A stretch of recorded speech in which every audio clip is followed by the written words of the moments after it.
Well, welcome back, ladies and gentlemen, and we're going to the Civil Air Patrol. We have the Coastal Patrol 18. We have Captain Dennis Mills, that's kind enough to come by, and Cadet, the Senior Airman Christopher Holler. Gentlemen, welcome to Falmouth First. Thank you. Thank you for having us. My pleasure. Captain, Civil Air Patrol, where did it get its beginning? You mentioned earlier when we were talking. Yes, Civil Air Patrol, we just changed our squadron name. We were Cape Cod Composite Squadron. And our roots, direct lineage goes right to pre-World War II.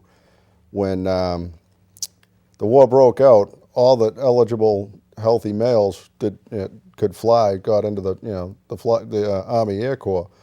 And those that could not get in, whether they were flat-footed or what the military would deem lame, but they had their own aircraft, they formed what was called Coastal Patrol Squadrons, and they were up and down the East Coast, from Florida to Maine.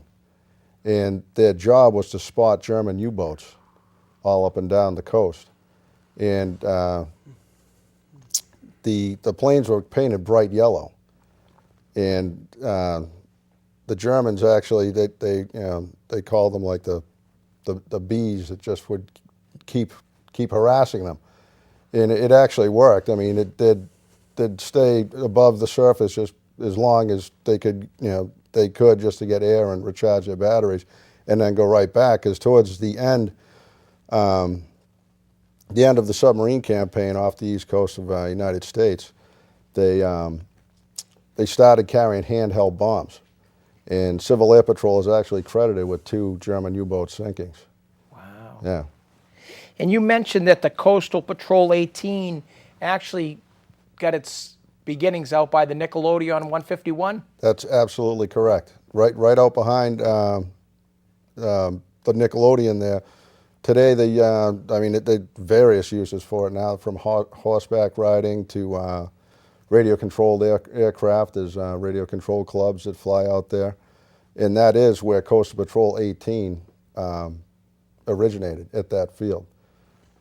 And Captain, what actually is the responsibility, or I know you were involved with Hurricane Irene. For our listening audience, what are are you just a response to disasters, or are you always on call? That's a very good question. And technically, yes, we are on call. I'll preface this with one of the most calls we get, which is right from NORAD, will come down, is every plane has an electronic locator transmitter called the ELT installed in it. And it's basically the little version of a black box. A plane goes down, that starts emitting a distress signal. In CAP, we have handheld receivers that we can go out in the field, as well as we will have aircraft flying above, searching for these ELT locators. And what also happens is they're also put on boats, whether it's commercial. It's definitely on commercial, but as well as some recreational boaters have them as well. I believe it's called an EPIRB on a boat. And when a boat sinks, that'll tether up, it'll catch a satellite. It does the same thing as the one in the aircraft. However, that's the one we seem to get more calls from Air Force for the general public. Somebody gets a new boat, or they're upgrading their equipment. They take that old EPIRB and they put it behind their shed, or store it in a garage or up in an attic. And somebody, if you engage the on switch, or if that thing goes off, the signal goes off, and we have to go out and locate it. Wow. And we've actually, that's what we do a lot.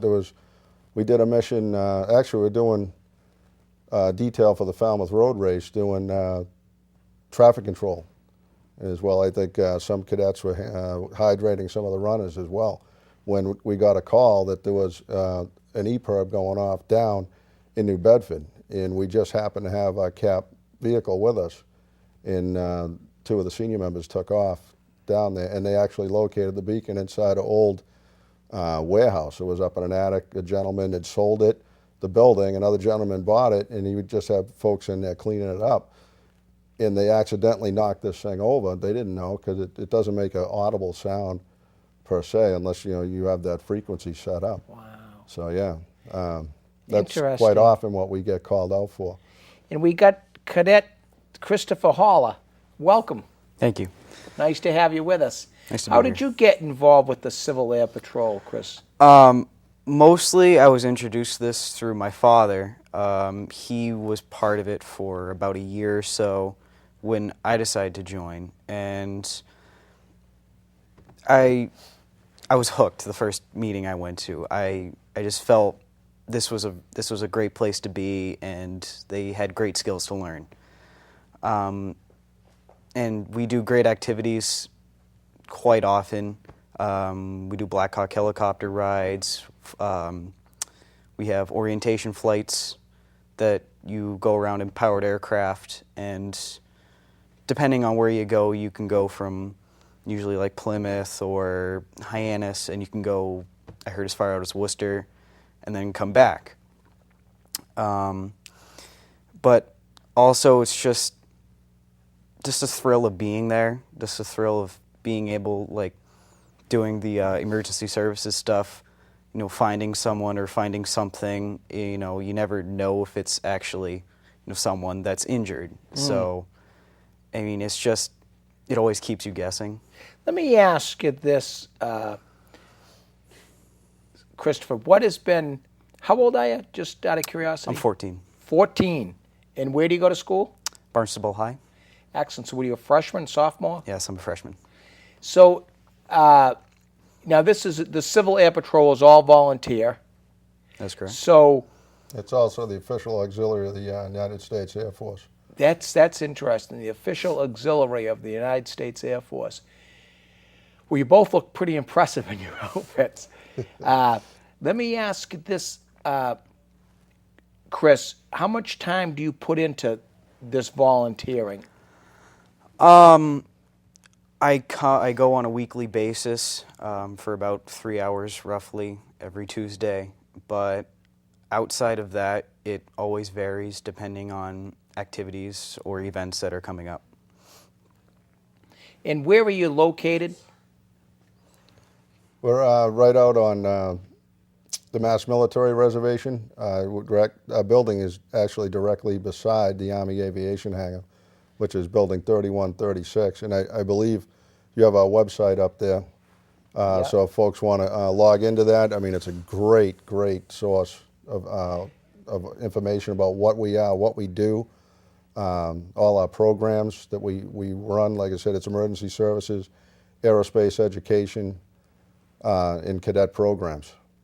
I would think for any parent that's out there that, has a son or daughter that's, says there's nothing to Yep, do. age 12, from age, actually they can be what is kind of like a social member when they're a little bit before that age, say 11, to come out to a couple, 3 meetings just to get a feel. I mean, because just like anything, some things might not be for everybody, but you don't know unless you Right. come. So yeah, my son, who's 18 now, he's still in, and he joined. Well, he did that satellite, come a couple of times when he was 11, and he was hooked the first time he went. He was chomping at the bit. I can't wait to be 12, so I can join this. Yeah, I mean, it's great. I mean, the kids, they're the reason why we're there, the adults, and it's just phenomenal. I mean, to watch them come in, so eager to learn all these different things. Like I said, that we have rocketry programs, aerospace education that taught aerodynamics, how does a plane fly. It doesn't go too far into the weeds, but it's jet engines, reciprocating engines, emergency services, like I said, which is huge. We during the Gulf oil spill, CAP flew 28,000 hours, and it was phenomenal. It was around the clock. We outflew any other government entity during that time frame. Is that right?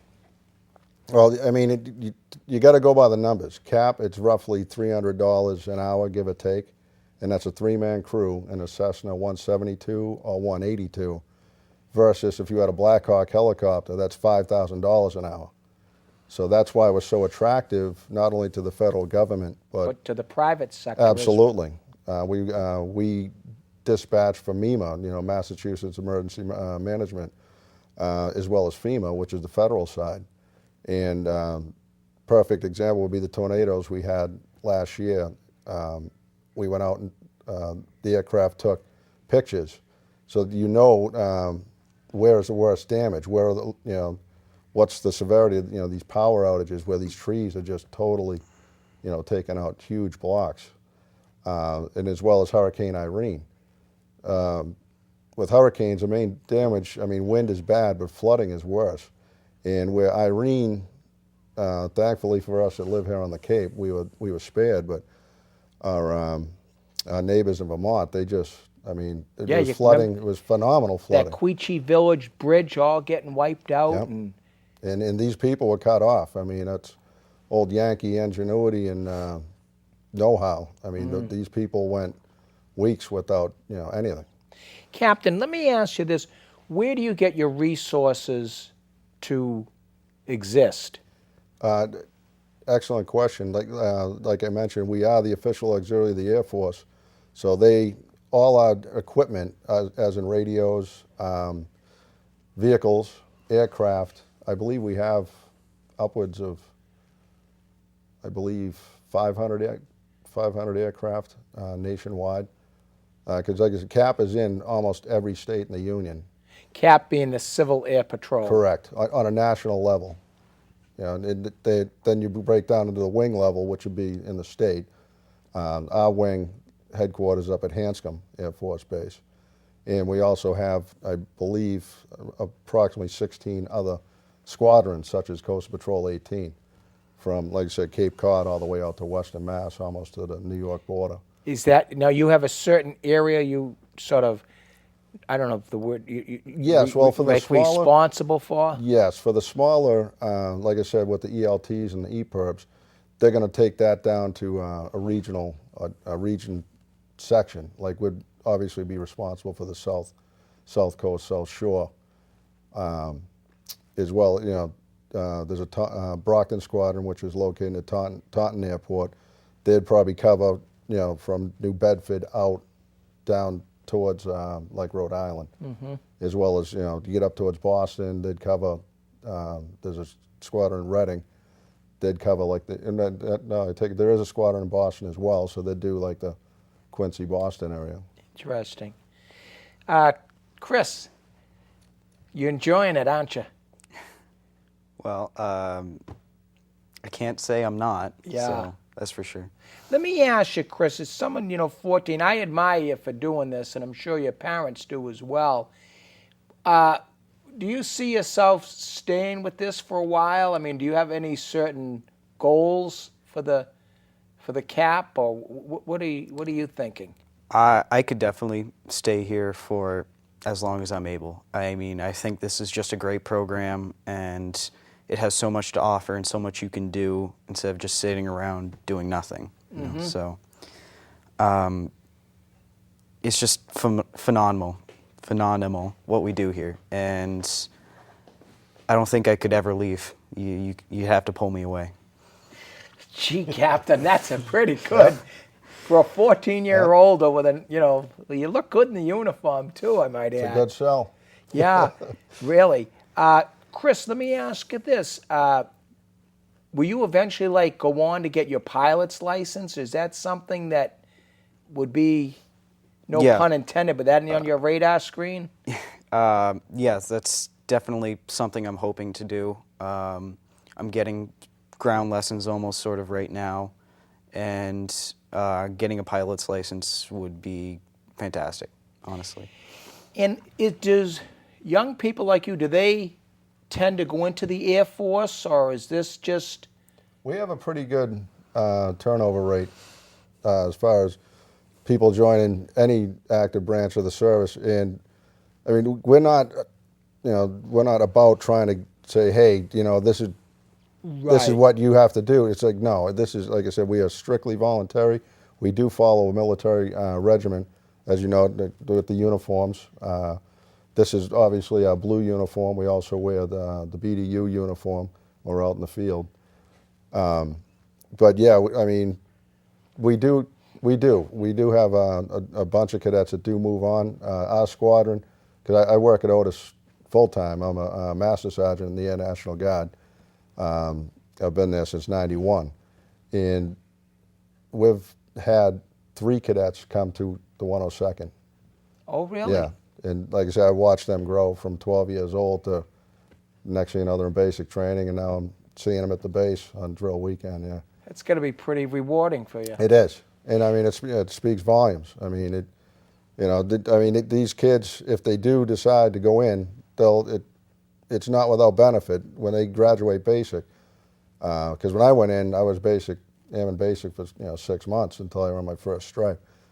These kids, when they graduate basic training, no matter which branch they serve, when they come out of there, they'll get E2, which is more rank is more pay. So I mean, there is a little benefit there as well. Chris, you listening? Yes. Yeah, I have been. Hey, Captain, I got to ask you this question, and I, as a, just like a layperson, the badge, the color code. Can you explain that to our listening audience? I often wondered what Chris has 1 stripe, and you seem to have like 5 or 6.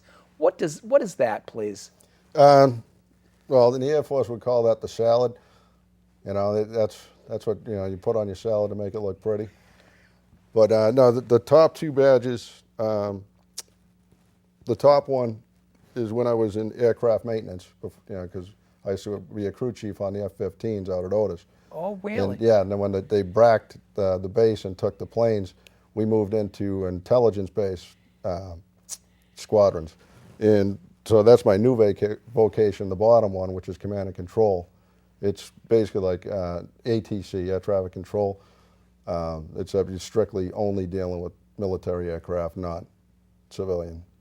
And the other ribbons, these are all my Air Force ribbons. The ones down the bottom are state ribbons, which are allowed. What Chris is wearing is all cap ribbons.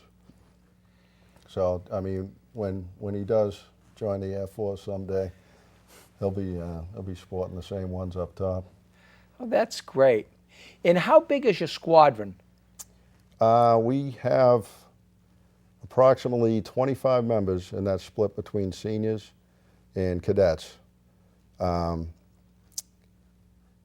Right now, I mean, I joined, I think, in 2006 was when I joined this unit. And we started off, there was probably 6 of us, seniors. And because like I said, it's a voluntary organization. So it's time consuming because you have your meetings on Tuesdays, as well as a lot of the events like parades that we'll march in and training to do emergency services. Like you were good enough to be in the Falmouth Christmas parade. I saw Yep. you people watching. And we do the Sandwich 4th of July parade. We sponsor numerous races, work numerous races doing crowd control and directing traffic. We do the You Go Girl race out at Otis, which is put on by the Coast Guard. That's every May, I believe. We do the Cape Cod Road race. There's probably another. So you're 3 or quite 4. involved in the Yes, community. and absolutely. We do, like I said, we do as much as we can for the kids, because all of us come from the surrounding community. So I mean, it's great for these kids. Their neighbors and their friends are seeing them come back into the community doing these things, and they're seeing they got the uniforms on, looking sharp and happy. Go-getters doing what they're doing. No, it is. It's quite impressive. So, Chris, what's your responsibilities been lately? Right now, I am the technical term is the aerospace officer for cadets, but what I basically do is I help the main aerospace officer who teaches us about flight and rocketry and aeronautics, and I help him in classes, or if he's not there, I actually teach the class. And I mean, aerospace covers anything you could think of. We go from just the basics of flight to talking all about space systems and the planets, and it's just, I mean, it's such a broad range of stuff that you can find and information that you can have, and it's a great starter if you're learning about if you're going to be an astronomer, or if you're going to the aeronautics field as like a scientist or a tester or a field, whatever they're called. And I mean, it's great education that you can get for almost nothing. And all you have to do is show up, be in your uniform, and you're set to go. That's remarkable, though, Chris. I mean, for a 14-year-old, first of all, you don't look 14, you look about 18. But for a 14-year-old to be that wise and, just to take full advantage of what's right up the street, I mean, I applaud you. I think, you said it best. I mean, to get all that free education and, maybe to have a path into the Air Force, where it's right here in our own backyard, and then to, become civically involved. And, I think are there many other individuals out there your age? Yeah, of course. I mean, wherever you can find a squadron, there's probably someone that's almost exactly like me. I mean, it's just a fantastic field, and wherever you can find someone, or wherever you can find a squadron, then there will always be someone there who is so dedicated to it. And how much time? I mean, obviously you're a sophomore in high school. How much time do you put into the Civil Air Patrol? You go up there Saturdays or Sundays or nights? Yeah, sometimes, depending on events or marches or parades that we're doing, it will vary during that, but it's 3 hours every Tuesday night, and it's a great time. Yeah, that is remarkable. Every Tuesday night. I mean, for a young person, it's you lead by example, and you certainly are a leader. I mean, it's wonderful to hear, and I'm sure the captain probably doesn't want to say it as I do, but it's probably so, refreshing to see young people become involved, in our, military and, want to give back to the community. I mean, I'm sure your parents are very proud of you, and they should be. And, as I am, I think it's, for our listening audience, I mean, if you have a son or daughter that's got any type of interest in this, I mean, here's a 14-year-old that's certainly making his mark in this world. And, we applaud you for it, and we want you to continue to do it.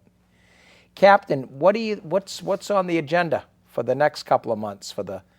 Actually, I'm glad you asked, and maybe we can recruit you for our next event. Well, maybe if you need an MC or something. Or a good lawyer. Yeah. I hope we don't need that.